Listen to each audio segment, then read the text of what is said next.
ऑफिसमधलं प्रेम भाग 17. करण मेहताचं बोट रिमोटचा लाल बटनावर होतं. सगळ्यांचा श्वास रोखला गेला. आरव मोठ्याने ओरडला, करण थांब. करण शांतपणे हसला. आरव, इतकी वर्ष मी या क्षणाची वाट पाहत होतो. अनिल पुढे आले. करण, तुझा राग माझ्यावर असेल तर शिक्षा मला दे. निरपराध लोकांना यात ओढू नकोस. करण काही क्षण गप्प राहिला.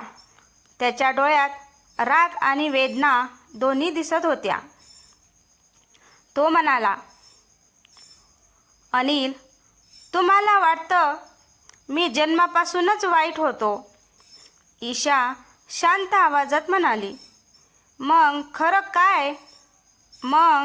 काय घडलं होतं? करणने दीर्घ श्वास घेतला.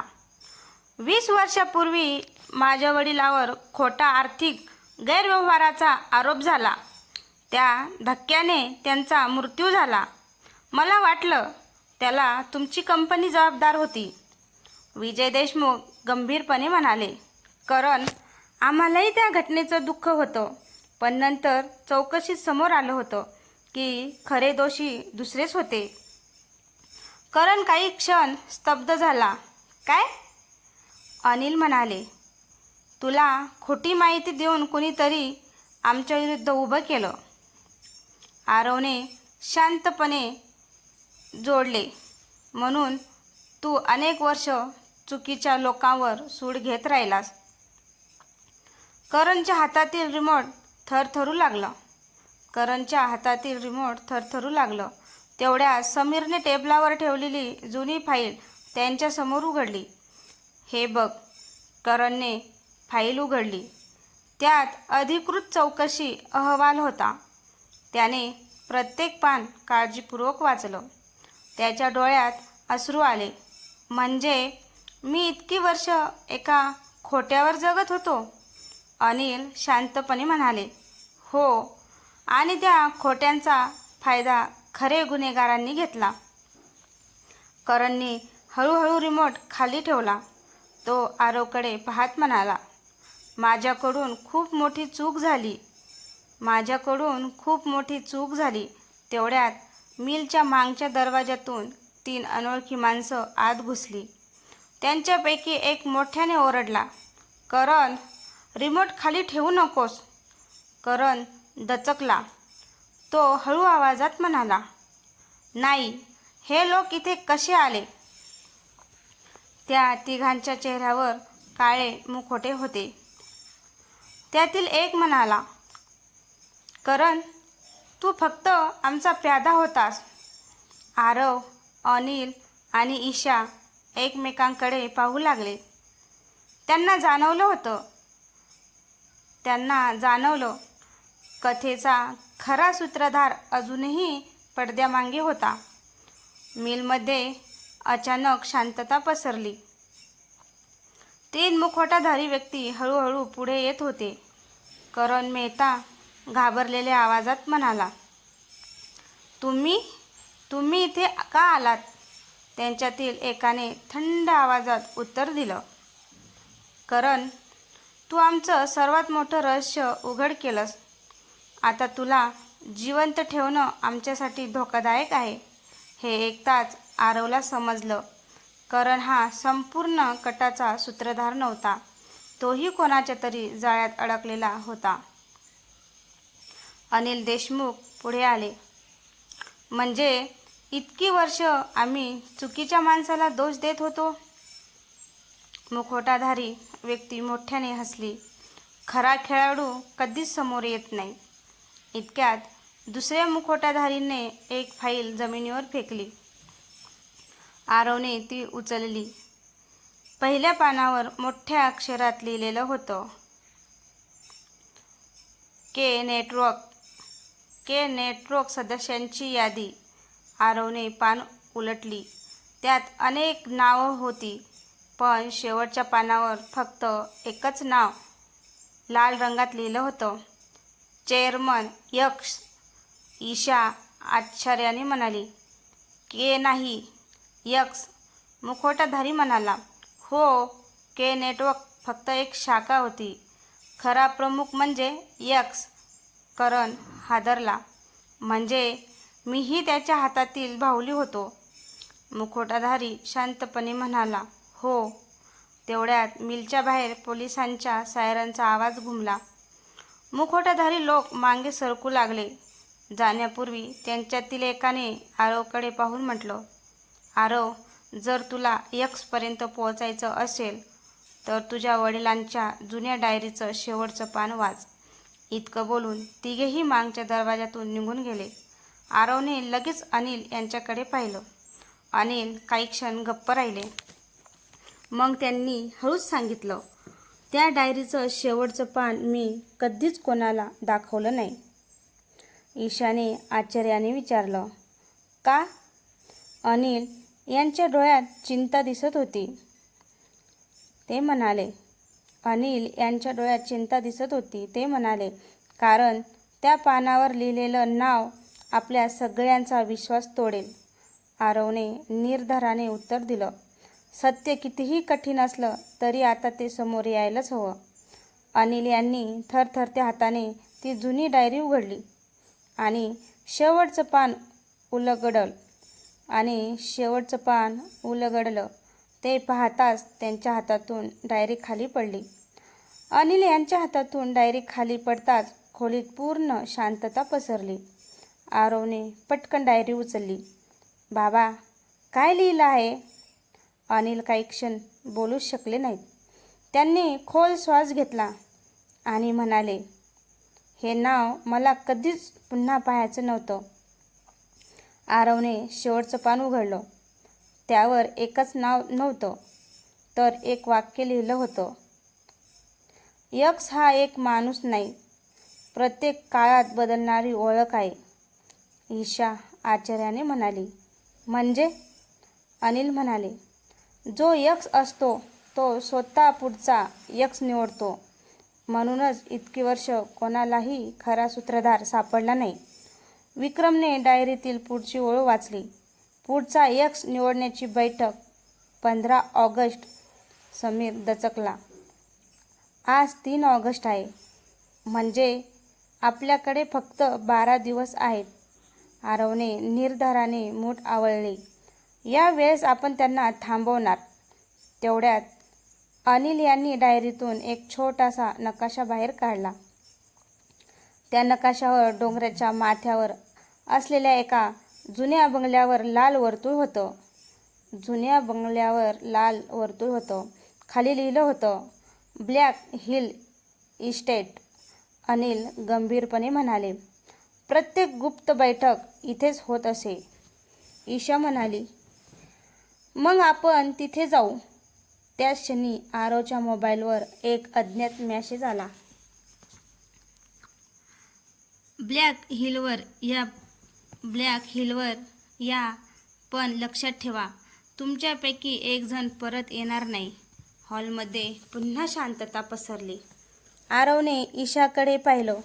ईशा हलकसं हसली. आरव, आपण सत्यासाठी निघालो आहोत. आता भीतीला जागा नाही. आरवने तिचा हात हातात घेतला.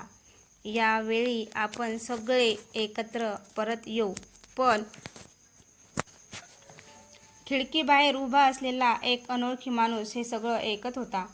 त्याने मोबाईलवर फक्त एकच मेसेज पाठवला, ते ब्लॅक हिलकडे निघाले आहेत.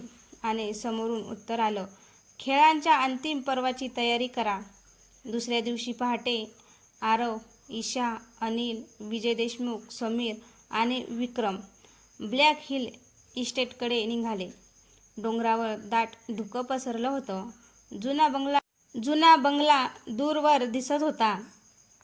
ईशा हळू आवाजात म्हणाली, इथे आल्यावर एक विचित्र भावना होते. अनिल शांतपणे म्हणाले, कारण या बंगल्यात अनेक वर्षापूर्वी आपल्या आयुष्याचा सर्वात मोठा निर्णय झाला होता. सगळे बंगल्यात शिरले. आज सर्वत्र धूळ आणि जुनं फर्निचर होतं, पण मधोमध एक मोठं गोल टेबल अगदी स्वच्छ दिसत होतं. टेबलावर 7 खुर्च्या होत्या. प्रत्येक खुर्चीवर एक नाव कोरलेलं होतं. आरव, अनिल, विजय, समीर, विक्रम आणि ईशा. आणि शेवटच्या खुर्चीवर फक्त एक अक्षर, यक्स. आरवच्या अंगावर काटा आला. तेवढ्यात संपूर्ण हॉलमध्ये स्पीकर सुरू झाला. स्वागत आहे. तेवढ्या संपूर्ण हॉलमध्ये स्पीकर सुरू झाला. स्वागत आहे. तुम्ही अगदी वेळेवर आलात. आरव मोठ्याने म्हणाला. समोर ये. अचानक समोरची भिंत हळूहळू सरकू लागली. भिंतीमागे एक मोठी कंट्रोल रूम होती. त्यात डझनभर स्क्रीन लावलेल्या होत्या. प्रत्येक स्क्रीनवर आरव आणि त्यांच्या मित्राचे जुने व्हिडिओ दिसत होते. ईशा आश्चर्याने म्हणाली. म्हणजे इतकी वर्ष आपल्या प्रत्येक हालचालीवर लक्ष ठेवलं जात होतं. तेवढ्यात एक स्क्रीन उजळली. त्यावर काळ्या सूटमधील एक व्यक्ती दिसली. चेहरा अजूनही सावलीत होता. तो शांतपणे म्हणाला. आरव, तुझ्या वडिलांनी माझा खेळ बिघडवला आणि आता तू. अनिल रागाने म्हणाले. तुझा शेवट जवळ आला आहे. ती व्यक्ती हसली. नाही अनिल, शेवट तुमचा आहे. अचानक संपूर्ण बंगल्यातील दरवाजे आपोआप बंद झाले. धडम. ईशा दचकली. आपण आत अडकलो. आरवने सर्वांना शांत केलं. घाबरू नका. प्रत्येक सापळ्याला बाहेर पडण्याचा मार्ग असतो. तेवढ्यात गोल टेबलाच्या मध्यभागी एक गुप्त कप्पा उघडला. आत एक लहान असं डिजिटल उपकरण होतं. स्क्रीनवर फक्त एक संदेश दिसत होता. 60 मिनिटात योग्य निर्णय घ्या, नाहीतर ब्लॅक हिल कायमचं शांत होईल. खोलीत पुन्हा शांतता पसरली. सगळ्यांना समजलं पुढचा 1 तास त्यांच्या आयुष्यातला सर्वात महत्त्वाचा ठरणार होता. डिजिटल उपकरणावरचा टायमर सुरू झाला. प्रत्येक सेकंदासोबत वातावरण अधिकच तणावपूर्ण होत होतं. आरवने उपकरण उचललं. स्क्रीनवर 3 पर्याय दिसत होते. पहिला पर्याय सत्य निवडा. दुसरा पर्याय होता संपत्ती निवडा. तिसरा पर्याय होता सूड निवडा.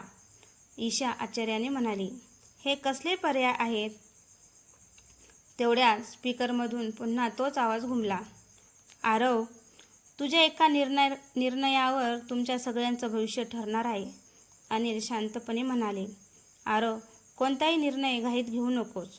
आरव काही क्षण विचारात पडला. मग त्याने निर्धाराने सत्य निवडा हे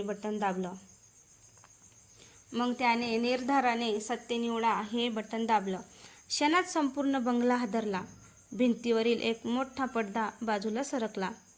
त्यामागे एक गुप्त खोली दिसली. त्या खोलीच्या मध्यभागी एक जुनी तिजोरी होती. तिजोरीवर लिहिलं होतं, फक्त देशमुख कुटुंबासाठी.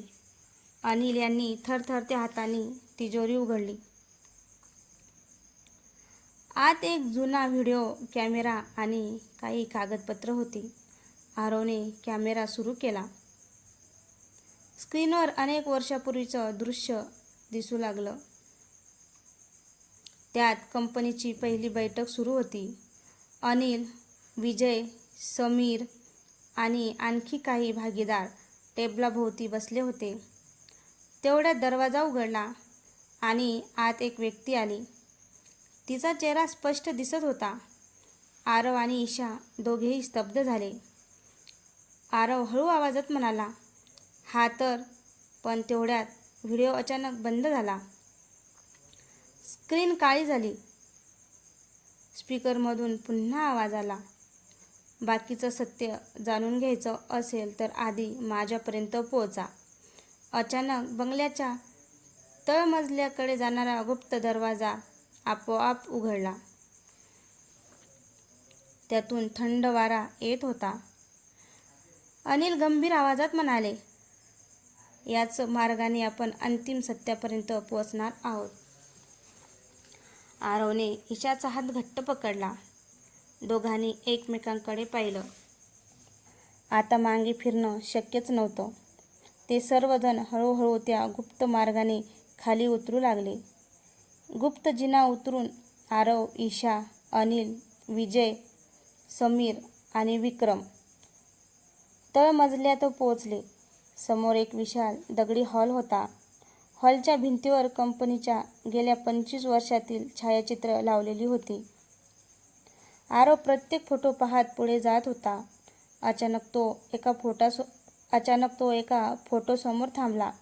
त्या फोटोमध्ये लहानपणीचा आरव आणि ईशा एकत्र हसताना दिसत होते. आरव आश्चर्याने म्हणाला, ईशा, आपण एकमेकांना लहानपणापासूनच ओळखत होतो. ईशाच्या डोळ्यात अश्रू आले. म्हणूनच तुला पहिल्यांदाच पाहिल्यावर मला तू इतका जवळचा का वाटलास, आता समजलं. अनिल हसले. तुमच्या दोघांच्या मैत्रीचं नातं खूप जुनं आहे. तेवढ्यात हॉलच्या शेवटी असलेला मोठा दरवाजा हळूहळू उघडला. आत एक आधुनिक कंट्रोल रूम होती. मधोमध एक मोठी खुर्ची होती, पण ती रिकामी होती. आरव सावधपणे पुढे गेला. खुर्चीवर एक लिफाफा ठेवलेला होता. त्याने तो उघडला. आत एक पत्र होतं. आरव, जर तू इथपर्यंत पोहोचला असशील तर तू माझ्या अपेक्षेपेक्षा जास्त हुशार आहेस. पण लक्षात ठेव, मी अजूनही तुझ्या एक पाऊल पुढे आहे. खाली फक्त एक सही होती, यक्स. ईशाने आजूबाजूला नजर फिरवली. म्हणजे तो पुन्हा निसटला. इतक्यात कंट्रोल रूममधील सर्व स्क्रीन एकाच वेळी सुरू झाले. एका स्क्रीनवर काळ्या हेलिकॉप्टरचं थेट दृश्य दिसत होतं. ते हेलिकॉप्टर ब्लॅक हिलच्या माथ्यावरून उड्डाण करत होतं. स्पीकरमधून यक्सचा आवाज घुमला, आरव, मला पकडायचं असेल तर शेवटची संधी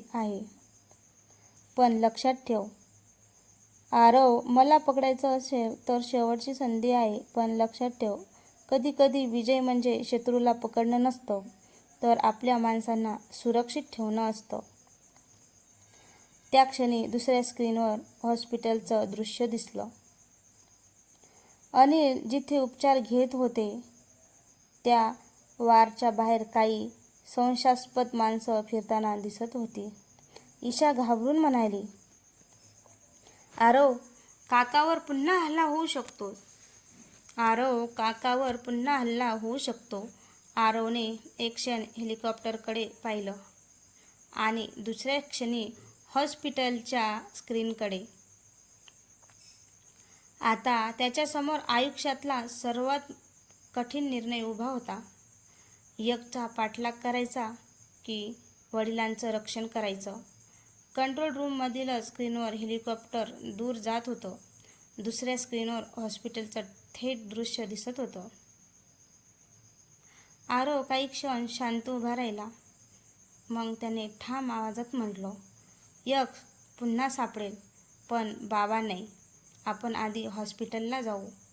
अनिल त्याच्याकडे अभिमानाने पाहत म्हणाले, आज तू फक्त चांगला मुलगा नाही तर खरा माणूस ठरलास.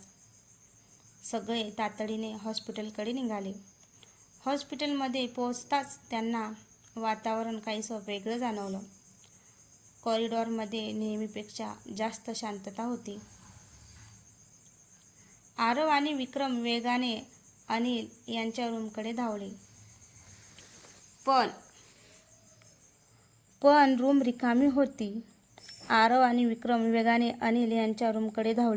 पण रूम रिकामी होती. बेडवर फक्त एक पांढरा लिफाफा ठेवलेला होता. आरवने तो उघडला. त्यात लिहिलं होतं, तू योग्य निर्णय घेतलास आरव. म्हणूनच मी अनिल यांना इजा केली नाही. पण लक्षात ठेव, पुढच्या वेळी तुला इतकी संधी मिळणार नाही. खाली पुन्हा तीच सही होती, यक्स. ईशा म्हणाली, मग काका कुठे आहेत? तेवढ्यात मागून ओळखीचा आवाज आला, मी इथेच आहे. सगळे मागे वळले. अनिल डॉक्टरांसोबत चालत येत होते. आरव धावत जाऊन त्यांना मिठी मारली. बाबा, तुम्ही ठीक आहात ना? डॉक्टर म्हणाले, आम्ही सुरक्षा कारणास्तव यांना दुसऱ्या वार्डमध्ये हलवलं होतं. सगळ्यांनी सुटकेचा श्वास सोडला. तेवढ्यात समीरचा मोबाईल वाजला. त्यांनी कॉल उचलला. काही क्षण तो शांतपणे ऐकत राहिला. मग त्याचा चेहरा गंभीर झाला. आरव, पोलिसांना ब्लॅक हिलच्या हेलिपॅडवर एक काळी बॅग सापडलेली आहे. आरवनं विचारले. त्यात काय आहे? समीर हळू आवाजात म्हणाला. त्यात एक्सचा लॅपटॉप आहे. अनिल आश्चर्याने म्हणाले. म्हणजे त्याने तो मुद्दाम सोडला आहे? आरवच्या मनात एकच प्रश्न होता. ही चूक आहे की नवीन सापळा? तो शांतपणे म्हणाला. काहीही असो, आता त्या लॅपटॉपमध्येच पुढचं सत्य लपलेलं आहे. तर मित्रांनो, ऑफिसमधलं प्रेम भाग 17 तुम्हाला कसा वाटला कमेंटमध्ये नक्कीच सांगा. आणि आवडल्यास लाईक, कमेंट, शेअर करायला विसरू नका. चॅनलवर नवीन असाल तर चॅनलला सबस्क्राईब करा, जेणेकरून माझा प्रत्येक येणारा व्हिडिओ तुमच्यापर्यंत पोहोचू शकेल. धन्यवाद.